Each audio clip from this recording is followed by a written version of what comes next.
নমস্কার বন্ধুরা, মেডজার্নি উইথ অভিক চ্যানেলের আরেকটি নতুন ভিডিওতে আপনাদের সবাইকে ওয়েলকাম।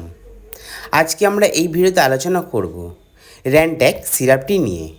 এই ভিডিওতে আমরা জানব এই সিরাপটির কাজ কী, সিরাপটি কী কী দিয়ে তৈরি, সিরাপটি কিভাবে খাবেন, সিরাপটির কোনো সাইড এফেক্ট আছে কি না, এই সব কিছু এই ভিডিওতে আলোচনা করতে চলেছি।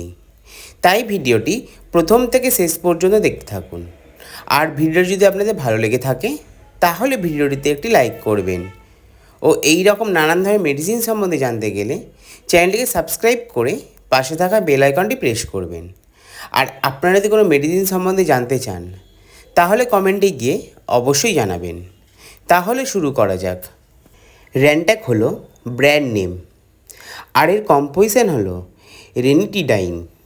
সিরাপটিতে রেনিটিডাইন আছে 75 mg। সিরাপটি তৈরি করেছে JB chemicals and pharmaceutical lab. সিরাপটির 100 ml এর দাম আছে 178 টাকা আর সিরাপটি মিন্ট ফ্লেভারে পাওয়া যায়। এবার আমরা আলোচনা করব র্যানট্যাক সিরাপটির কাজ নিয়ে। তো সিরাপটি শুধুমাত্র বাচ্চাদের ক্ষেত্রেই ব্যবহার করা হয়ে থাকে।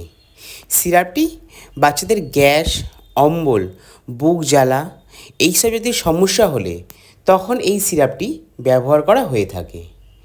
এবার আমরা আলোচনা করব র্যানট্যাক সিরাপটি কিভাবে ব্যবহার করবেন। তো সিরাপটি দিনে 2 বার সকালে ও রাত্রে খাওয়ার আধা ঘন্টা আগে খাওয়াতে হয়। এবার আমরা আলোচনা করব র্যানট্যাক সিরাপটির সাইড এফেক্ট নিয়ে। তো সিরাপটিতে তেমন কোনো রকমের সাইড এফেক্ট দেখা যায় না। তো বন্ধুরা, এটাই ছিল র্যানট্যাক সিরাপটি সম্বন্ধে সম্পূর্ণ তথ্য। যদি আমার এই ভিডিওটি আপনাদের ভালো লেগে থাকে বা আপনাদের কিছু হেল্প করে থাকে তাহলে ভিডিওটিতে একটি লাইক করবেন ও এই রকম নানান ধরনের মেডিসিন সম্বন্ধে জানতে গেলে চ্যানেলটিকে সাবস্ক্রাইব করে পাশে থাকা বেল আইকনটি প্রেস করবেন। আর আপনারা যদি কোনো মেডিসিন সম্বন্ধে জানতে চান তাহলে কমেন্টে গিয়ে অবশ্যই জানাবেন। সবাই সুস্থ থাকবেন, পরিবারে খেয়াল রাখবেন। ধন্যবাদ।